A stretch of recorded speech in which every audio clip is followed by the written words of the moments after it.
large-scale development of Manco Shale. Until that environmental analysis has been done, Guardians calls for a moratorium on all future approvals of oil and gas drilling in the Manco Shale area, all building of roads and infrastructure associated with it.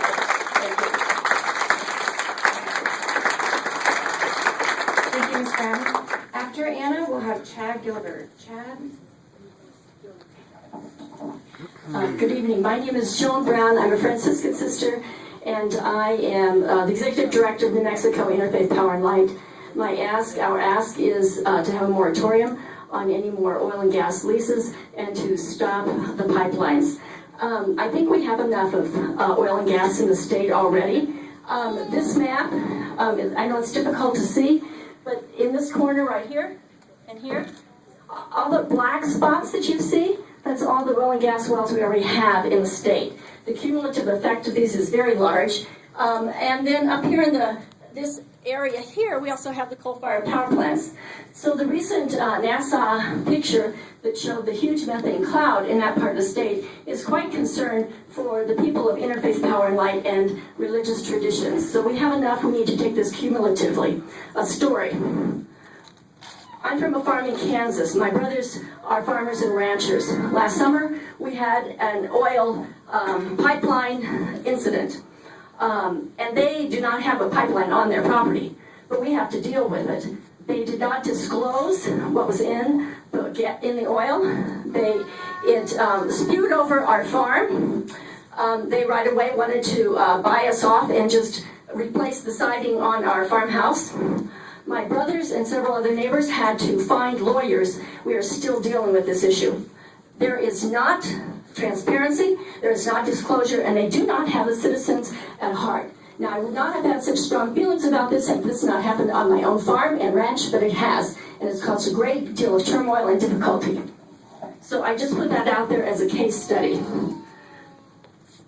As moral and ethical concerns with the work that I do with Interfaith Power and Light on this issue, one is of justice. Justice for our brothers and sisters who are Native peoples, justice for the people who are economically challenged in the state.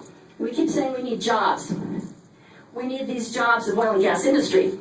Our state continues to be last in poverty, education, etc. for decades. If we were getting so much money from the oil and gas industry, we would not be in poverty right now. Instead, we continue to dig ourselves deeper and deeper into this, instead of looking into some real solutions to our social problems in this state. That's a huge ethical and justice issue that I'm concerned about. We need to be putting our resources instead of in pipelines into some new energy, other ways of making our state viable instead of a boom-bust cycle, which we're in right now. I'm concerned about stranded assets, which this would be. I'm concerned about our state that is already a sacrificial zone and keeps digging itself more and more into being a sacrificial zone. And at the price of what is most precious to us, our human community, our earth community, and God's sacred creation that we cannot repair or replace. We currently have more than 5 times the amount of fossil fuels in the ground than we can burn safely on this planet. We do not need any more. Is my time up? Okay. So that's my message. I'm concerned about the people, our water, our air, our future. Thank you.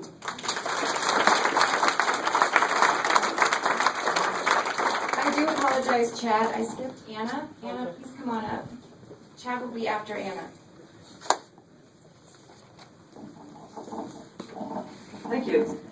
I'm Anna Sofair. I've been working in the Chaco region for too many years, since finding the astronomical site called the Sun Dagger, and for over 3 decades we've been doing research on the ancient Pueblo, the sites that are out there, both, from finding the Sun Dagger with the alignment, with the light markings that showed the solar and the lunar astronomy of the Chaco people, we analyzed then the Chaco buildings, these enormous walls, found them to be very complex, sophisticated astronomical works.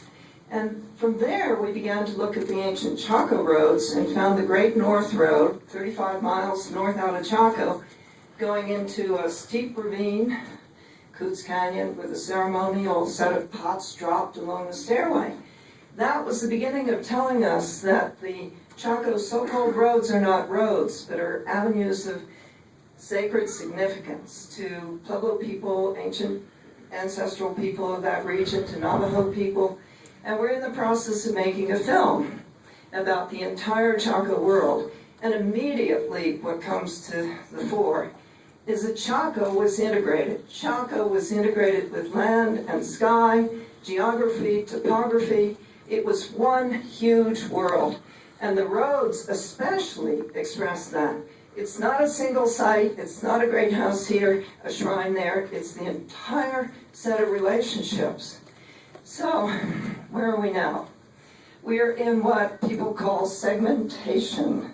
That's what the BLM and the federal agencies do. They parcel it out, they make piece by piece. Who was it? Samantha particularly was saying, this pipeline is related to all that's happening north and east and west and south. And there'll be more feeder lines, more drills, more that feed into the pipeline. So how do we look back and say what's of really deep value to us? Maybe it's to learn what people before had in their depth of understanding and their depth of appreciation of the world we're in. And we're reverse.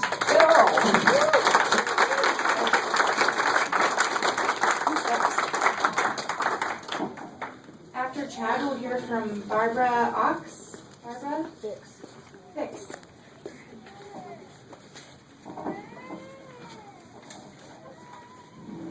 I would like to thank BLM for the great job they have done on the scoping meetings for the Pinyon Pipeline project. I've attended many NEPA compliance meetings, and I feel this is one of the best coordinated. I spoke last night in Lybrook, New Mexico, representing members of Pipeliners Union 798, relating the needs of jobs for our Navajo members who have requested that I speak in favor of this project. Tonight, I would like to speak as a third-generation pipeline welder and address some of the false statements I heard last night. First, and the most important to me, is the allegation these jobs building the pipeline are temporary. I stated I am a third-generation pipeline welder. These so-called temporary jobs demand skill and training. The welders who construct the pipeline have years of experience, and most go through strict apprenticeships that can last up to 5 years. The welders make on average $50 an hour and have health care and retirement benefits. I have close to 30 credit years retirement, many from these so-called temporary jobs. So to imply these skilled craftsmen would be better off working a permanent job at McDonald's is untrue and disrespectful to many men and women who man these so-called temporary jobs. Secondly, I heard a statement that all pipelines have leakage. This is also an untruth. I've worked on thousands of miles of pipeline, and none I am aware of has leaked, exploded, or caused any damage to the environment. I will agree, some lines are older and definitely need replacement. But the focus here is on a new steel pipeline that is going to be built with the best materials and qualified workers. Finally, I've heard many comments on fracking, but this NEPA process is about transportation. And I hope we can all agree a pipeline is the best, safest, and most environmentally friendly way to transport liquids or gas. Our members need jobs badly, but they also have a desire. Their kids and grandkids, any American, will not have to fight wars in the Middle East to protect oil fields. We need to develop oil in America and keep wars in the Middle East, and we need to develop oil in America.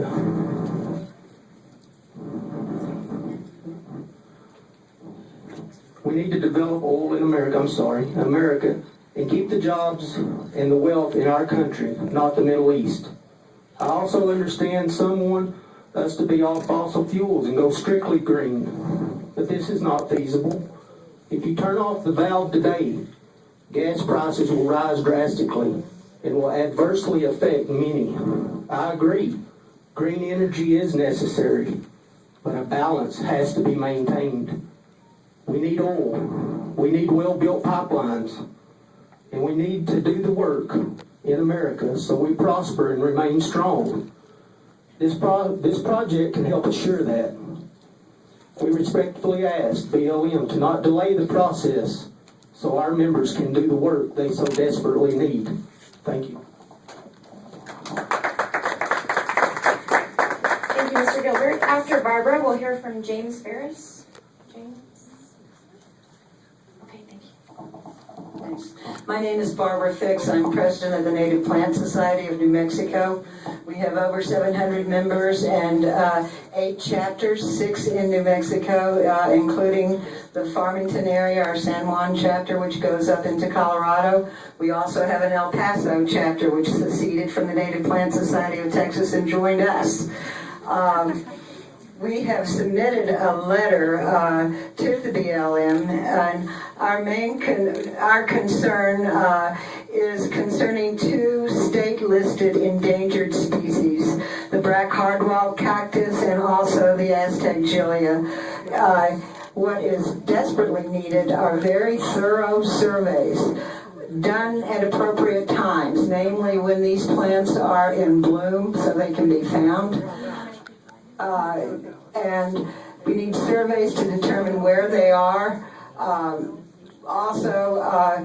We are quite concerned about the possibility of transplanting these endangered plants if it's not known whether they can successfully be transplanted.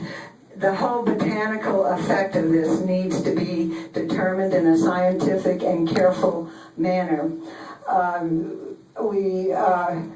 I would say one of my main concerns has been the procedure by which this has happened. In the middle of December, I happened to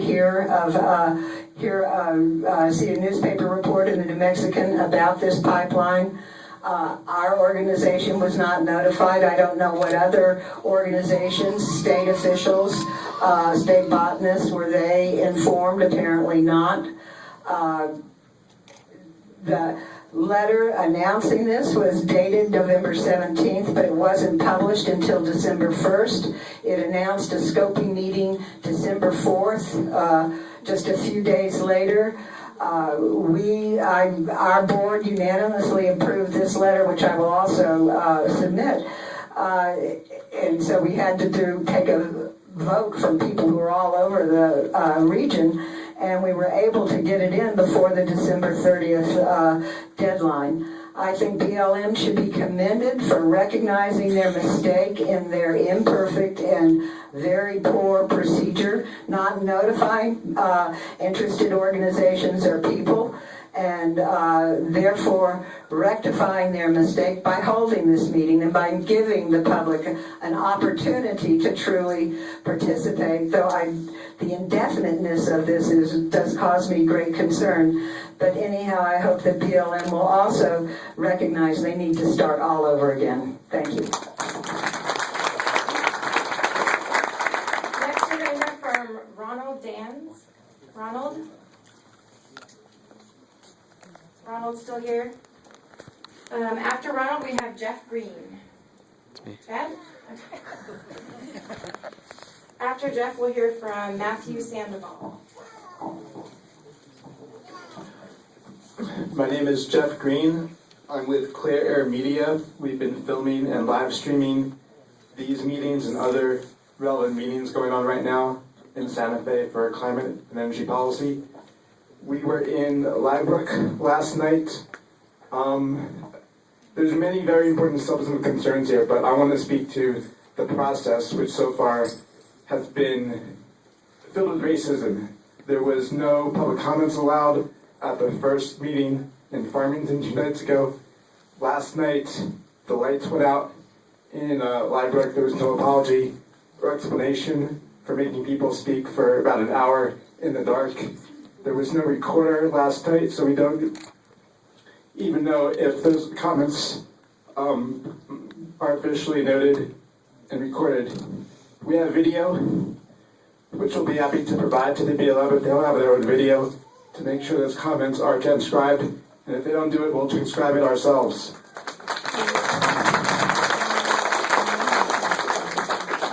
We know from around the country that fracking causes earthquakes. We know earthquakes are happening here in New Mexico, in Texas, in Oklahoma, in the Midwest, and around the country, caused directly by fracking. What is the impact going to be to Chaco Canyon, to this very sensitive archaeological sites? We know that some of these areas for lease are in the Santa Fe National Forest, very close to Valles Caldera, very close to Los Alamos. It's an active volcanic region.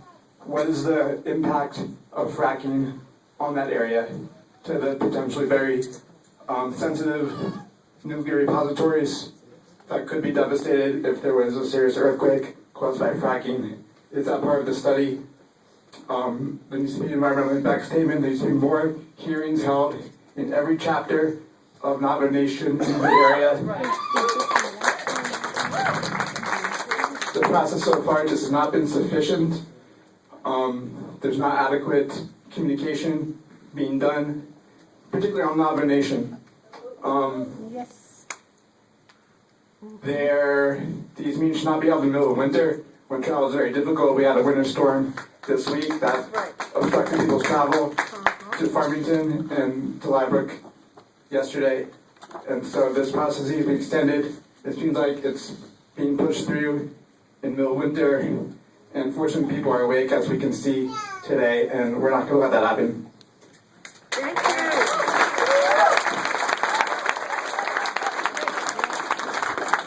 I would like to address the issue of the power last night.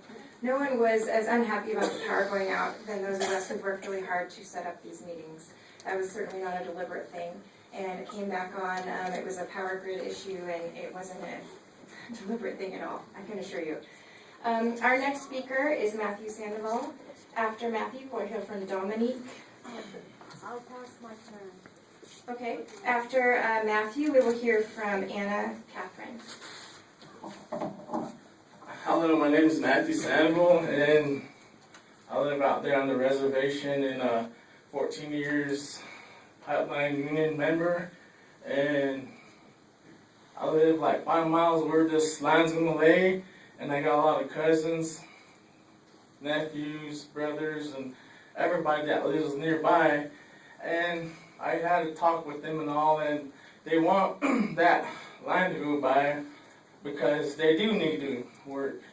And as you guys know, it's hard to travel from our reservations to town to buy what we need for living estate rents, for paying for our grazing permits and all that stuff. All of us have challenges, and and I know all of you guys don't want this to go by, but somebody has to do it, and it is going to happen because it's already approved, and we're just like one of the membership guys said, it already happened, it's already signed, it's already set in stone. We're just having this meeting to let you guys know what's going on and what's going to happen. So I know it's not like we do need this line because there's a lot of freight trucks out there. As I was coming here, I seen like 6, 7 of them when I was passing by. And we got cattle, we got sheep, horses that are out there that are in dangers that most of our ancestors had, and we're still living by it. We're using them as our second income too. So that's just the way it is, and that's all I have to say. Thank you, Mr. Sandoval. Anna? After Anna, we'll hear from Elizabeth Anderson. Thank you all for coming tonight. Thank you for speaking. Thank you for caring. I'm really wondering what the rush is. What is the hurry here? How can the BLM justify an environmental assessment as opposed to more thorough and careful environmental impact statement? It's clear that this proposal is not, quote, below a significant threshold, unquote. It's about more than lease owners making more money. And I understand there are some jobs building pipeline, but those are temporary jobs. If this pipeline is built, it's going to encourage a great increase in oil and gas production, which affects the quality of water, air, land, and above all, the health of the people. Also, the archaeological treasures that Anna Sophia referred to, these treasures are over 1,000 years old. While this proposal is being pushed with such unholy haste, these treasures are threatened. The process of building in this area is going to destroy some of the ancient corridors, these mysterious roads that are not yet studied. We need more time. We need to slow down and shift our focus. We need to shift jobs to solar, to wind, to things that are not going to hurt our health. Thank you very much.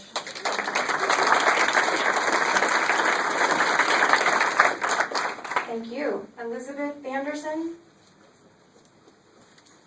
After Elizabeth, we'll hear from Herman Aguilar. Herman?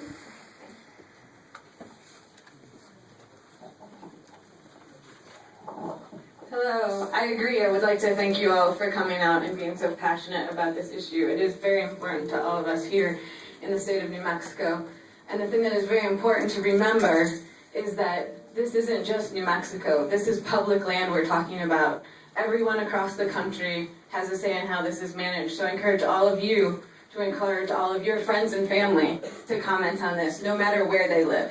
In addition, many have mentioned that this is a World Heritage Site. It is not just our land. It is a sacred treasure that we should be protecting for future generations. My name is Elizabeth Van Denzen. I live here in Santa Fe. However, I used to live in a rural area in the San Juan Basin, on the San Juan River. One would expect that to be peaceful and tranquil. However, it was never quiet. That wasn't because I could hear the San Juan River. It was because I could hear the compressor station on the BLM land across the road. My neighbors lost cattle, their living, their income. Those cattle drank water that was contaminated by oil and gas liquids that we don't know what is contained in them. I lived in constant fear that the truck drivers would take that 25-mile-per-hour